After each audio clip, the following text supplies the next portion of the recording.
What's going on, OpeCast? Today we have a special guest. We have Lisa Ramey, a singer, songwriter, actress, musical theater enthusiast, tap dancer at one point. tap dancer, and so much more. So thank you for taking time out of your day and welcome on OpeCast. Happy to be here. I really love the spot that you guys have here. I like it. I appreciate it. Yeah, this is it's a little messier than normal, but that's the independent life. We don't have the 20,000 square feet of a studio. I understand it, but you make it look good. I like it a lot. So you're from St. Louis. You've been back here for a few years. Let's dive into the early years in your St. Louis upbringing and what inspired you to get into music, get into theater. I didn't know I was a leader when I was 6 years old, and so I just followed my brother and my sister. Mm-hmm. They were doing dance, and I was like, well, me too. And they eventually left it, and I stuck with it because I loved the expression. Before I found my voice as a little girl, I was just really, I don't want to say shy, I would say I was quiet. Mm-hmm. And so being homeschooled and then all of a sudden thrown into a room with like all these kids at a dance studio and like a musical theater setting, I was very okay with being quiet, but that's not who I actually am at all. Even at 6 years old, I'm like holding back and I don't want to be. So when I started dancing, that was everything. I figured out what my hips were, and I was like, oh my gosh, I'm coming out. This is great. All the movement. Honey, I was like, look at how I can do this. I had the best time. So it started slowly bringing me out of my shell. But honestly, I created because I'm like, who are these other kids? And then singing came after that. And I did musical theater for the longest time. Like the longest time. I think I was 9 when I played an ant in a musical.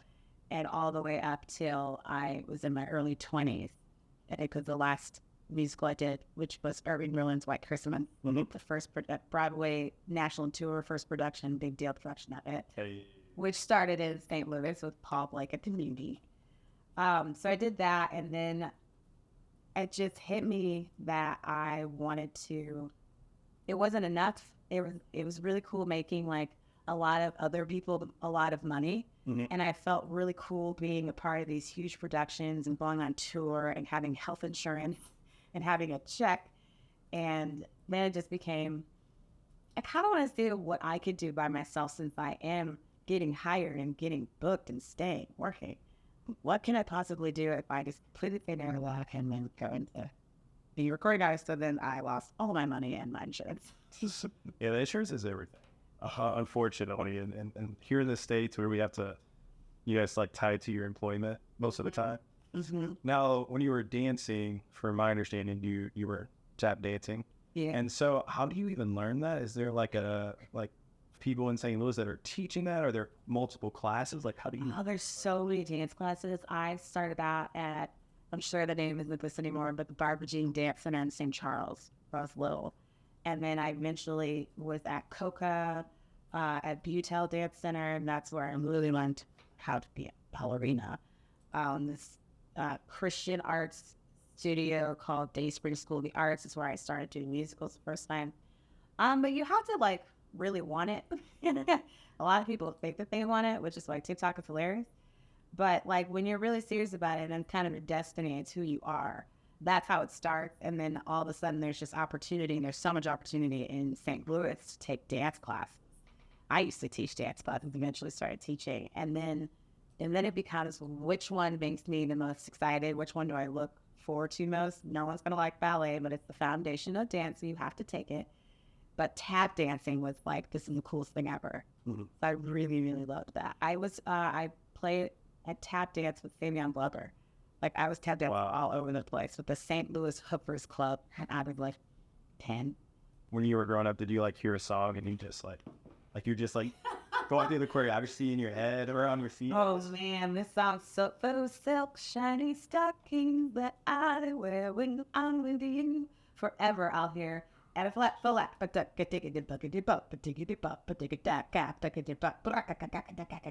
what my feet are supposed to do. I can't, it's like the beats are in my head, it'll always be in me, but if I try to do that right now, it would be awful because I've lost it. But there's so many songs that come on and I'll just like start doing dance that I did when I was like 6 or 8 years old. They're always in you. What was the most recent song you've done that to? Ooh, do you know? Well, it's kind of sad because we will talk about why I was listening to this song. But that song, Sheba, oh, then Sheba, Sheba, I have the whole dance still memorized. And I did that, I think, when I was 7. I feel like each year at the Muny, they always have the one musical that has tap dancing. Absolutely. And it's always like really amazing to watch because, you know, it starts off with one person, and then by the end of it, it's like 15 people. And like, I think it was Singing in the Rain a few years back. I've had Kofi Coleman here on the pod, and we were talking about Corbin Blue and just watching him do the tap dancing, Singing in the Rain. It's just like, it's cool. It's amazing. I grew up with Kofi. Like, Kofi was just being an usher when I first got there. We've been like so close for like ever. That's my boy. I'm so proud of him with what he's doing. Shout out to Kofi. Shout out to Kofi. Yeah, there's like, I did so many tap shows. Crazy for You, 42nd Street. That's a good one. And these are all at the Muny. Yeah.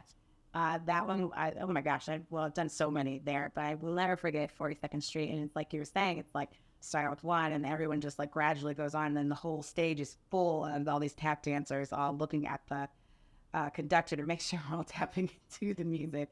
It's so special and so magical. I loved it. How many seasons you did for me? 11 consecutive. 11 consecutive. Is that one show a season or? No, it's so many. Sometimes, I think the most I've done was maybe 4 seasons.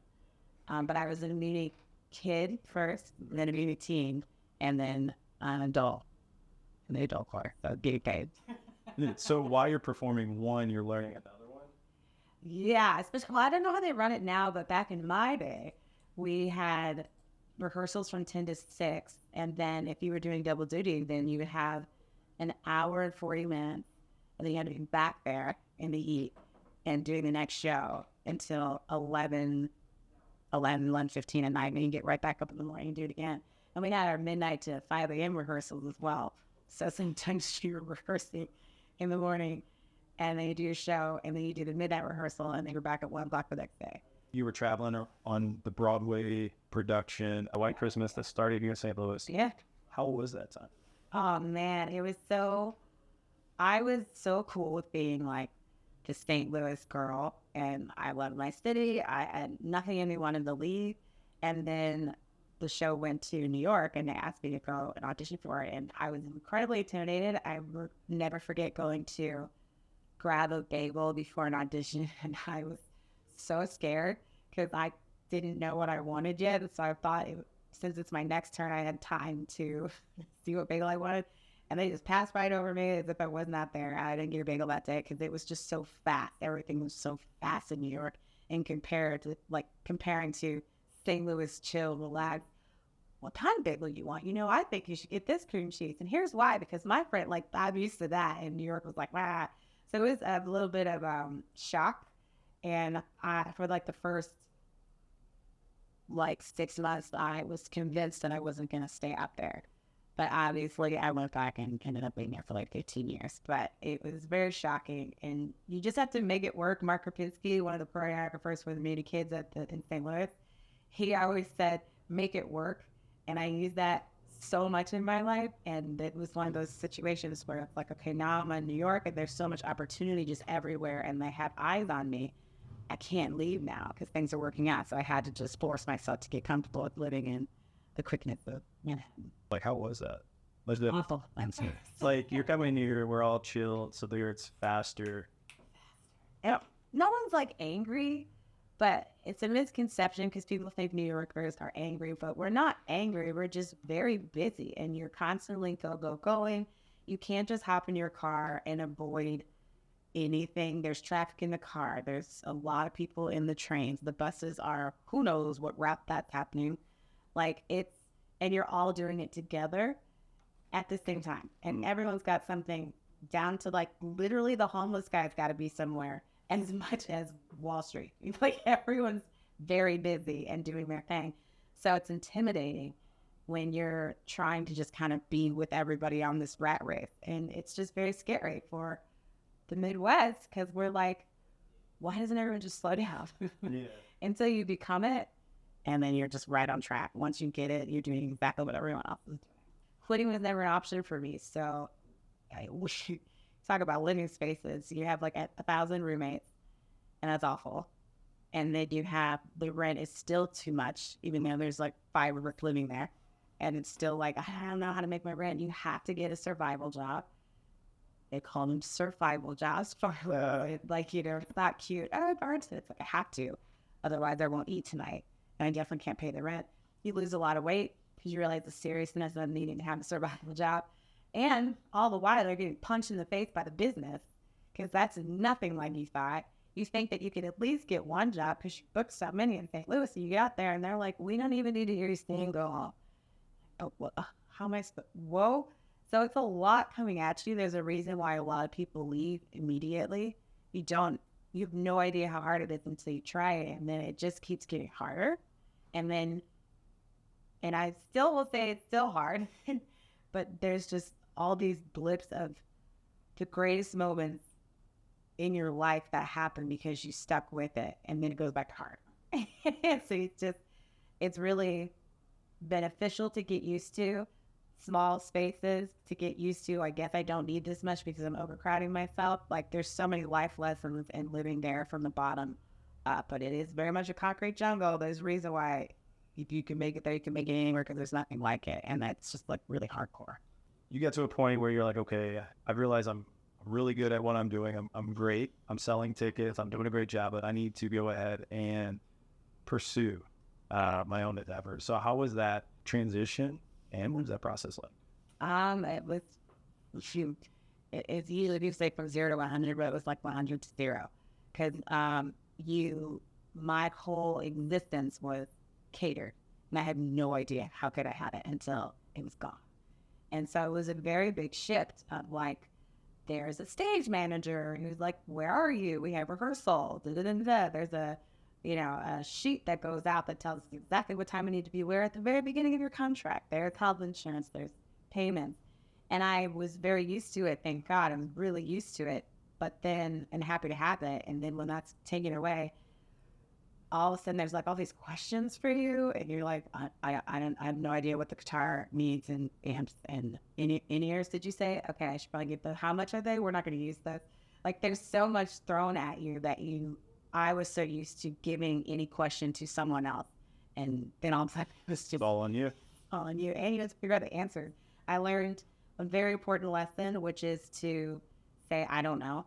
When you don't know, don't fake and pretend like you have an answer. It's going to really ruin your life later.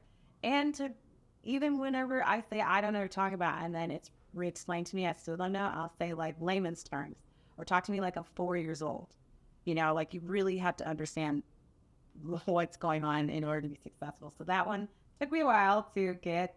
I constantly was like, I had no idea what anyone was saying to me. But I can't stress enough how, like when you're working out and the workout coach is like, you're stronger than you think you are, keep going. That's the same thing. Artists are so much smarter than we think we are because we're not given the chance, because there's way too many people who know how much money they can make off us not thinking about anything. But because I was forced into having to think and do everything, yes, it was hard, but now I don't need to hire anybody to do it. I can do it. It's more just delegating, but I get to stay in control. Nothing's going to happen to me that I didn't do to myself. So that shift was a whole lot of added responsibility in a business type of way instead of an artistic type of way. Artistic followed, but at first it was just business. So it's very scary. Yeah, you're out there. The only person to report to is yourself. You got to get the answers. Yeah. You got to figure it out. Google it. Yeah. You can only guide you so much. So much. You have to have a Wi-Fi. There's a lot of things coming at you when you go pursue things without the money, because it's a very expensive business. Like, don't get it twisted. Music industry is very expensive, and no one really knows what they're doing. They know their versions of the music industry, but that might not be yours. So there's no blueprint. It's just like, this worked for this person, but how do you know that's going to work for you? And how much money does it cost for us to figure that out? Yeah. A lot. So it's hard. Now, how was it getting your first few gigs around town? Did you start off as like doing covers and some of your own, or were you focused just on your own music? No one's going to hire you to sing your originals because no one knows them.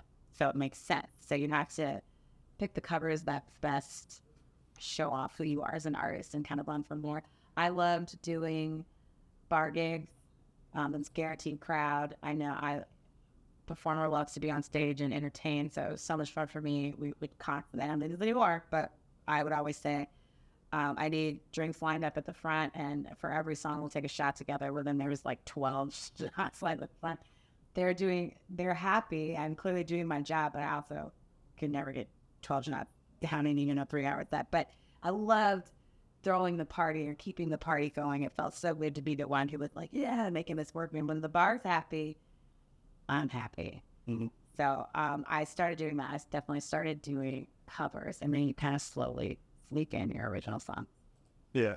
You have like the little mashup here and there, and then it, bam, this is my jam. Yeah, but you really gotta get people interested in you to then just like throw a song that no one's ever heard and that you wrote. So you're super insecure, and then you don't lose everybody, but like you definitely create a mood, and they all of a sudden hear the song no one knows. So they're just kind of like, and they're ready to get back to like the top 40. You're like, just hear me out. Yeah. Just stay with me for this one song, and then we'll go back to like, Beyonce song. When you're writing a song, what's that process? Very organic is what the word. It's very Lisa Ramey. I say that because I'm nuts. So it's like, I wish it was just like, I have friends I write a song every day. Well, I definitely don't work like that because I'm not inspired every day to write a song. Mm-hmm. So I wait for inspiration. If I have a partner, my partner, Joe Capocant, shout out to Capo, he's incredible. And when I write with him, it's just like an ebb and flow, but it's more just a hang. So it's like a lot of fun. And we'll like literally have out like 40 songs together, just like having a glass of, or 7 glasses of red wine, and just like throwing everything out there. And it just comes from talking. And then he says they're downloads. He gets downloads, and then he'll just share it with me. And then it becomes, well, I think this should sound more like ba ba ba, laid back like this, or like, ooh, this is a sad one. We should totally have keys, organ. And so that's a lot of fun too. And then sometimes I'll just be like hearing people talk, and I'll hear a sentence or like a word or something, and I'm like, that should be a song. And I'll put it in my notes, and I have like so many sentences from just hearing people all over the world. One song that I did for my album Surrender, called You Ain't My Friend. And I just heard a friend of mine, I was doing the circus, and it was the guy who played the trickster in Kuza, and he was listening to me complaining about this girl, and he's like, you ain't my friend. I said, wait, say that again. And he said it. I go, sing it. And he's singing, I'm like, that's a song. And it's one of my most favorite songs to sing. Circus? I did. We got backtracked a second. I ran away with the circus. I literally ran away with the circus. Cirque du Soleil. So it was a dope circus. They're called, the show that I did, because I think they have like 20 shows now. The one that I did was called Kuza. And we got to go to Australia. I was there for a year, and then we went to Singapore. So how many years was it from when you first started really like focusing on yourself to until you got on The Voice? Probably I quit, and so in the in-between, so I stopped doing musicals and was like, I'm out, done, I want to do the other thing.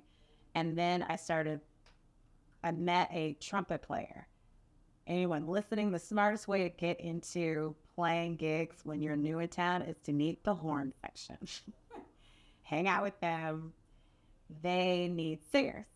So if the vibe is cool, make sure the vibe is so cool, then they'll just like start throwing your name out there to everyone. This is happening in New York. So I was like crazy, starting in Brooklyn. So they just started throwing my name out there. Oh, Lisa's cool. Lisa can do this. Lisa can do that. So I started singing backup in a lot of bands. And I thought that I had hit the greatest thing on earth, because you don't have that much pressure whenever you're the one who's just singing backup. Mm-hmm. You just get to party and have a good time with the band. And I loved that. I did that for like 2 or 3 years before the trumpet player was like, you should front this band that I have. It's just all the instruments, but we want to have a singer. So it would be really cool if you would come and step in. I was like a D singer? Yeah. So I was so scared, and I did it. And that's that. I haven't recovered from it since, because it was like, oh my gosh. And it was at like this, I don't even think the bar is there anymore, but it was this dingy, tiny, smaller than this room. itty bitty bar, just the bar and a couple stools, and all these kids, like we're all in our 20s, and we just went nuts. It was like a Sharon Jones funk band, and it was called Juice Box, and then I changed the name to Sugar Bat later. And we ended up touring in Italy. We were going all over the place. We were on our way. And then that band broke my heart, and I didn't really know what to do. But that was like 4 years.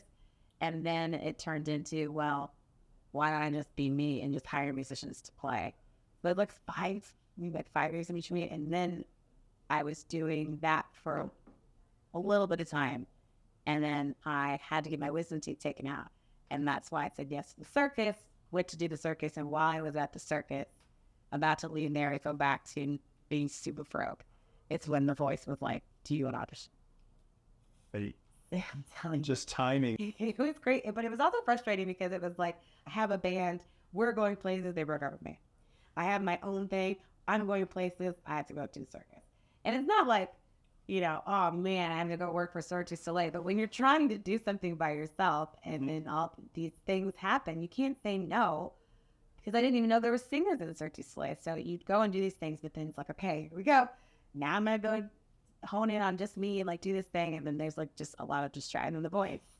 So I wouldn't do the voice 2 seasons. So No. like I'm finally now getting back to doing it. So before we dive into the voice, I have to ask about performing with Fish at Madison Square Garden. Yeah. And so like when you're there on stage and you're looking out and you're in the Mecca, well, what is that feeling like? Wild. I was like, because we had rehearsed, we were dancers for this song called The Meat Stick, which they apparently hadn't played in like years and years and years. So if you're a Fish fan, it was like such a secret. We had to sign NDAs. We could not talk about The Meat Stick. But for us, for New Year's Eve, it was just, They did 2 shows and we were like the special guest for actual New Year's Eve. So I was on the stage and we brought in the new year with Fish and all of us on stage. And they literally rode a meat stick onto the stage. Those of us who don't know Fish were like, what is going on? But what was shocking about it is that there was just so much freedom there because they're very serious. Fish was very serious. We couldn't drink. There was absolutely no like drugs or anything like that. They were like, this is very important. So we were all like, that's all you would jam out. We'd all be like, ooh, peace. But no, it was very serious. And we walked out on stage because we were kept hidden. So we couldn't see anything. There were no monitors. We were just like a secret. And we had these big costumes on and there was like 20 of us dancers, creative movers. And my position was front and center. I shared center stage with one other dancer. And I'll never forget turning the corner and hearing the crowd scream. I got very selfish and I was like, this should be just for me. They front and center? This should just be That's Square Garden. Yeah. But balls were like beach balls were flying and glitter was everywhere. And people were throwing T-shirts and anything. They were just so happy. So they were chucking things at you. And you're like, trying to like, I stopped dancing. You're just like trying to get the ball like off the stage and doing stuff. It was just too intense. At least it wasn't like tomatoes at the Apollo. They weren't upset. Yeah, I've always been super afraid to think about it. I was so nervous about it. But yeah, it was one of the coolest things ever. Like, I didn't even know how big it was going to be. We got the didn't countdown. It was crazy. And just so much stuff thrown at you. It was crazy. I had to bring that one up. It was really cool.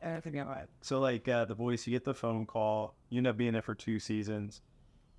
The very first day you walked in, what was that feeling? They knew my name, which is when you're in this business and you've gone the route that I went. Whenever you show up and audition, you're maybe a number or I go over there or wait over there. And they said, hi, Lisa, it's so good to have you. How was your flight over? And I was so thrown. I was really happy because they started to talk about the auditions my season because it was like a taboo. Like, it's just a process and it's a business. So there's like people auditioning from their home and sending in videos. People who are called in to audition who don't make it on there. Right? Didn't think anything of it. And it takes a long time for this to like actually go down. So you audition and you don't think about it anymore. And then you get a call from LA, they're like, hey, we want to go further with you. We have somebody, and I'm a lucky person, so I'm in New York, so everything was just like down the street. If I ever had to go film anything, it's New York. So nice, because you're so important. You have a schedule. You have a bunch of people who are telling you exactly where to be. You have, when I first tried on costume, my costume for the show, I was in the bathroom crying, tears of joy. And they're like, is that okay? I'm like, these clothes are so nice, and it's just been so long since I've had nice clothes. I'm like, Second that moment happened for you, you're just like, okay, everything I've been through in the last like X amount of years of my life, like this has led to that. it's overwhelming. And then you're in front of an audience. That part. So then, like, the good feels are over, and it takes a while. Like, you're there for like a month before you get to do the blind audition. And then the first time I did it, nobody turned. So I'm like, this is humiliating. I haven't had I always get a call back, and so this was like the first time I hadn't had a call back, so I didn't even consider myself good enough to keep going. But you get over yourself, you get over everything. You clock out like you win any job. You just leave the set. You're like, oh, that was fun. Let me go gather my thoughts. And I had so many gigs in Manhattan, so it wasn't like too big of a deal. I just didn't want them to air it. I'm like, well, I didn't get on the show, so I don't think they'll air it.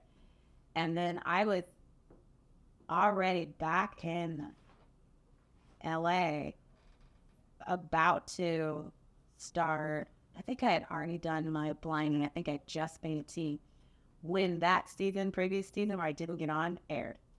So I'm telling everybody in the world, it's okay. I'm not gonna quit. Like I maybe they'll have me back, but I just made like John's team when I like heard by it. It was like, it's crazy how it overlaps and how it's such a well-oiled machine to those who oil the machine. But for us, it's just like time is crazy. Because then you had to be quiet about like, yeah, let's talk about it.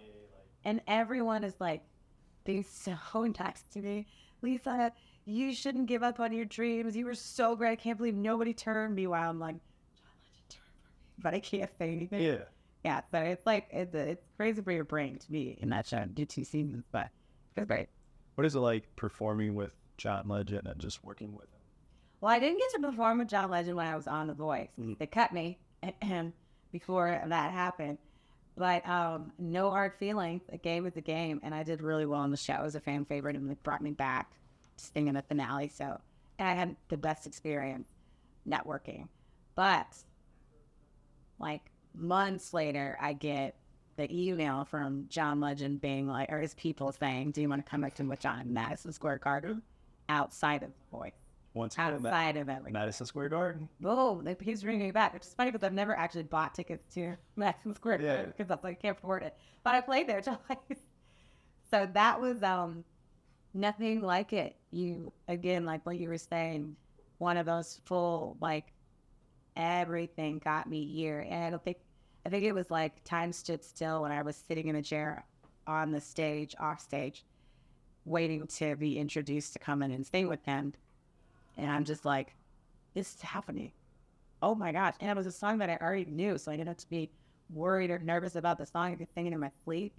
And he's so comfortable. And he's like I tell everybody he's the sun. You just want to be by him to catch rays. He's such a good human that I took over that stage. I don't know if you saw the video, but I'm like, if he's not going to stand up, this is my stage now. And the band, and it was like, look at this chick. Because he's just allowed me to do whatever I wanted on that stage. And he could cut me all the time within The Voice, as long as it leads to being able to sing with him at one of his shows. That's amazing. You know, I mean, you performed at the Muny. You've performed with John Legend before. John Legend's performing at the Muny. I know. I don't know. It just seems like a thing that makes sense, Joe. You got to get in there. And they got to get in there somehow. Because, there's nothing more rude than to be like, hey, you're doing something. Can I be in it? Because there's so much that goes into him, his life, and he's killing it. He thinks he created like dog food or something now. Like they're all over the place, the wines, and he's so giving. And I didn't ask anything. His people were just like, do you want to sing at Madison Square Garden? So it's like, Mom always taught me to wait to be asked. What are some of your current projects? I know you have a show coming up June 28th, another one in July. Yeah. You're one of the headliners for Festival of Nations. Isn't that awesome? So next to those, what are some of your other projects? You're going to be at Festival of Nations, right? It's all the I'm part of that. I treat it like kind of you around the world. Yeah, I'm really excited about it. I didn't even know about it. So this is like a really big thing for me. It's huge. It gets about, like each day, it's at least 50,000 people. That's what they're saying. Yeah. Like, do we have parking in St. Louis for all this? People figure it out. They figure it out. They met. They make it work. Park on the street. A helicopter or something. Oh, dude, that's how you make it. That's how you make an entrance. Hopefully don't hurt anybody. Yeah. Get the food all over everywhere. Walk out. Hey, what's up, y'all? I'm here. Food's so hot.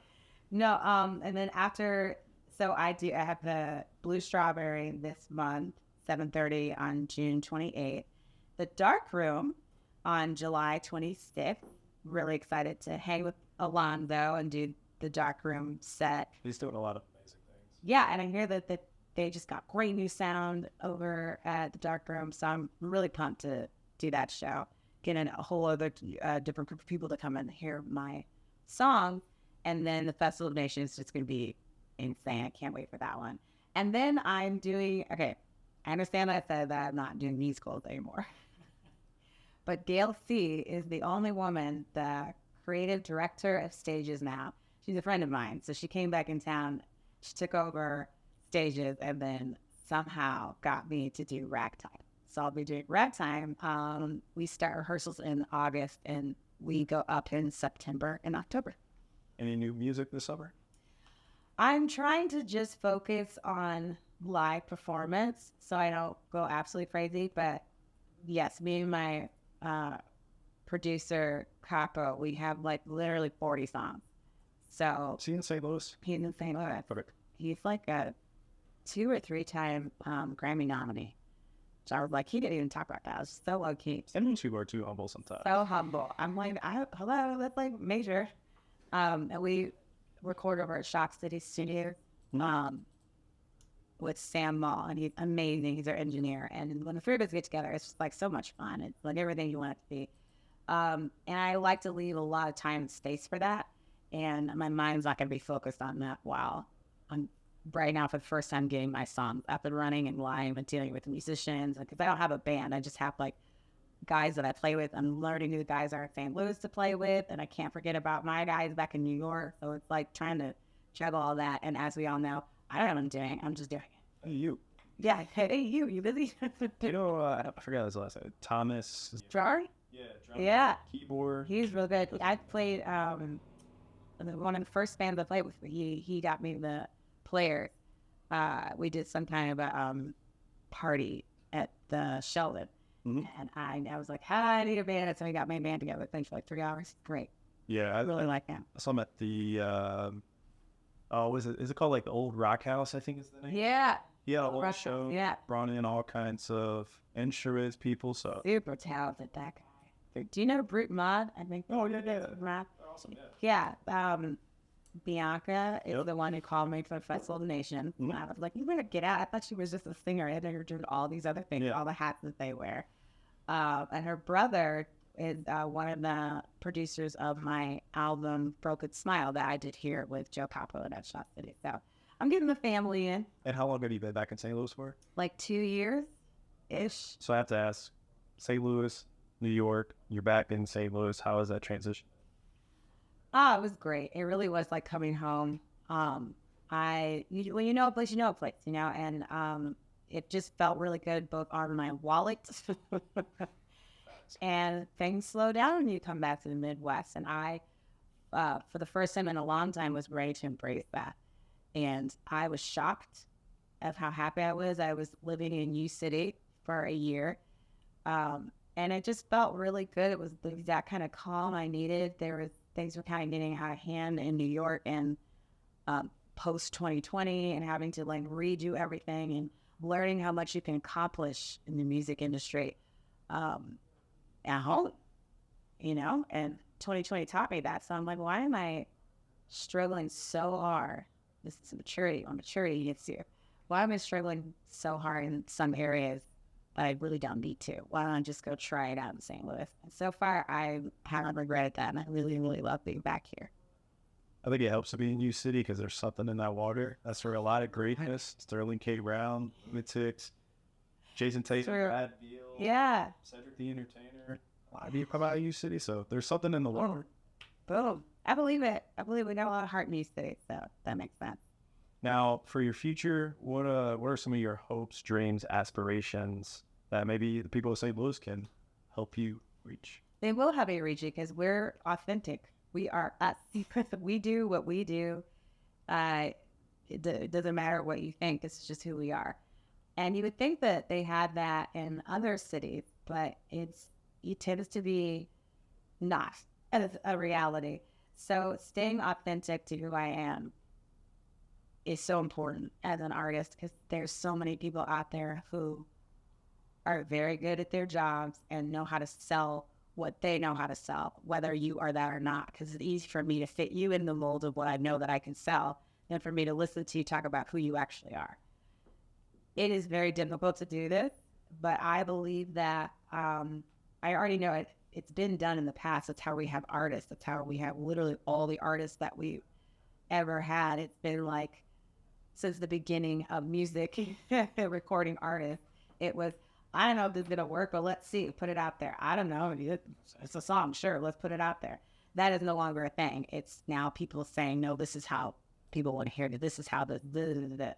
So I'm just putting the light on authenticity and real authenticity, not just like I think I should, which is being in the musical theater world. It wasn't inauthentic, but it was, this is where you stand. This is how you sing this. And I loved it. It was great. Tell me what to do. I'll do it. I'm out. Pay me. Now it's just like, who am I? How do I hear music? This is how I express music. And I had no limitations, completely limitless, able to do everything my way. Like you're saying, there's nobody here to be like, hey, no, you can't wear that. You need to talk like this. I don't have that. So it's just total freedom. So I know St. Louis will back me up in that, and I really need younger artists and a lot of, I'd say all artists, to understand the strength in your artistry and to hone in on who you are and to keep that going. And people will follow, because if everything's too much of the same, then we're just asking for AI to take over. Facts. And that's how we. Now, how can people follow you? Ooh, Lisa Ramey Music on Birthday across the board. Birthday. Music. Yeah, you got to embrace that accent. Now that you're back here, Yeah. I appreciate your time. Thank you so much for coming on, and I look forward to checking out your upcoming shows. I know for sure I'm going to be at Festival of Nations. Yeah, you have to be, because it's food. Foodie Friday. Lisa, what are 3 or 4 of your favorite spots in town? Okay, gramophone. Sandwiches. What do you get there? Oh my gosh. Well, why I like it is because I can get any sandwich turned into a salad. Wait, even was it the number one, the Mississippi? I don't get picky. I don't get picky with them. I just like kind of go down a list. Hold on. We're diving in. So like the Mississippi that has riplets, you would be willing to put riplets in your salad? Yeah. Oh, wait. Now, your second spot? Okay, have you been to Egg? It's in Midtown. I drive past it. I need to go. So the one that I go to, it's kind of special because it's where my studio is. So while we're doing studio stuff, I will always be like, wait a second, Egg is closing at 2. I got to get down there. So I go down there and I get the tacos, but I also get the omelet. Basically, they do chorizo the way I like chorizo to be done. I love chorizo no matter what, but I don't want it chopped up. I want it just like falling all over and getting on your hand. Those breakfast tacos are like, I want to go get them now. Every time I think of them, I really want to go get them. Sounds like we know what you're going to eat next. Yeah, it's the best.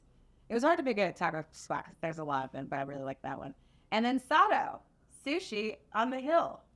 I agree. That's one of my favorites. Atmosphere, freshness. Don't know where they get the fish because it's so tasty. It's so fresh, but it's amazing. How does that compare to like it? Not that we should compare, but like. But it's fun to compare. Even a lot of places on the East Coast, how does Sato compare to those? That's why I really like it, because my friends were telling me, they're like, no, you got to go to the sushi place because of being in New York.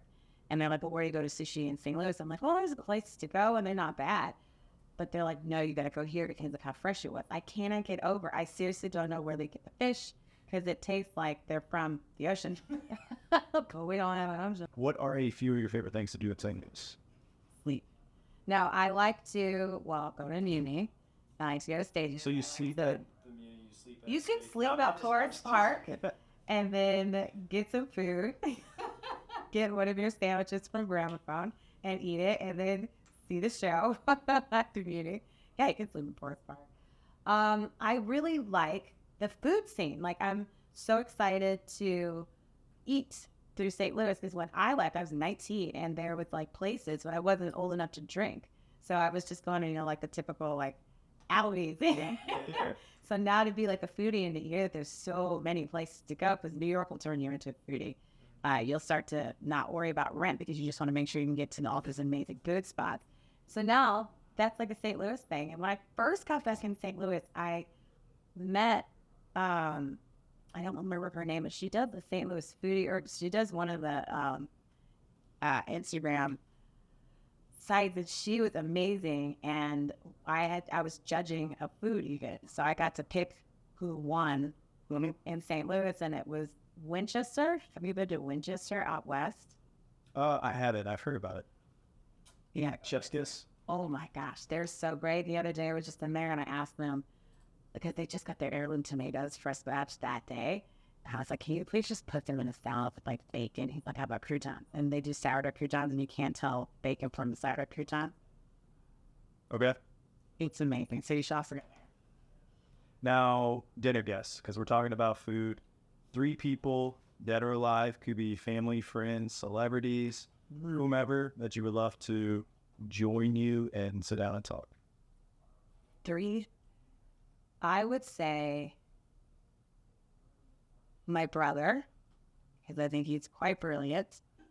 I would say a very successful billionaire monster who started out with nothing.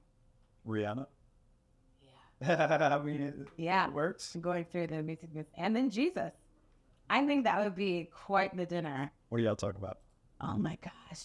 Everything. That would be so amazing to hear all of those different mindsets. And I'm sure it would just be talking big business, honestly. I think that's what everyone wants to talk about. And then just being like, right, Jesus? Right, Jesus? Do you agree with me, Jesus?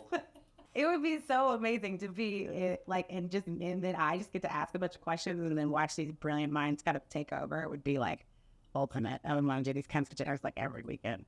I love that. The Sunday supper. Yeah, that would be amazing.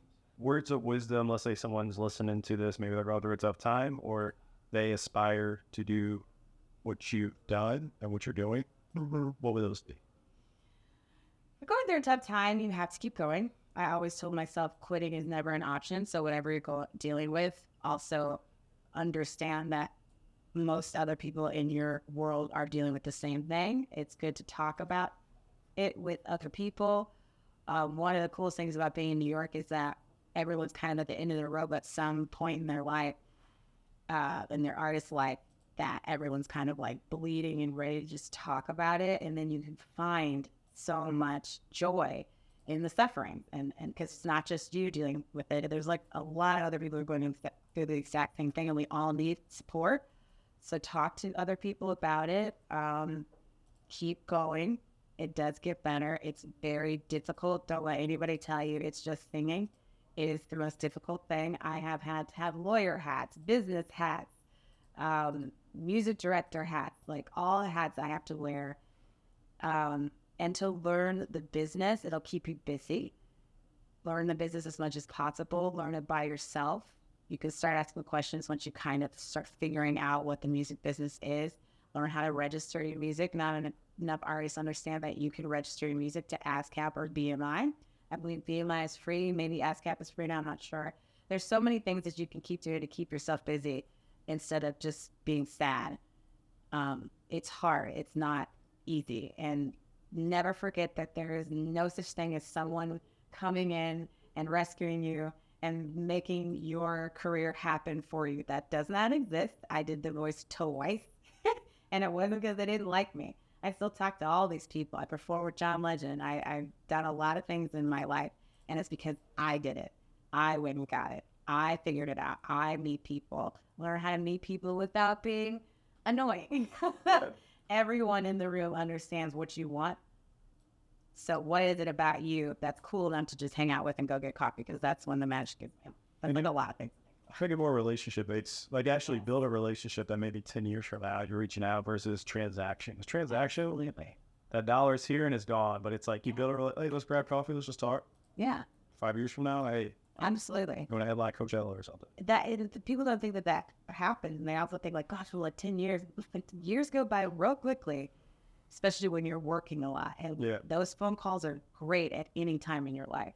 but there's always somebody who I've met along my route that has helped me in some ridiculous way that I never saw coming. It happened all the time. That's how I got the circus. A drummer that I played with maybe 2 times. Chukuba. Shout out Chukuba. He's in Vegas, but he's been in the circus forever. I didn't even know there was a circus. And he mentioned my name at some point, and that is how I got to tour with Cirque du Soleil. So you know now. And be nice to everybody. I miss the bar system, man. I feel like if that came back, we would be so much better off. But yeah, be kind, create relationships. It's really cool to go have a coffee with some of the coolest people on earth who are very successful and not try to get anything from them. Pay for their coffee. There's a big one. So $6 or $8 will go a long way.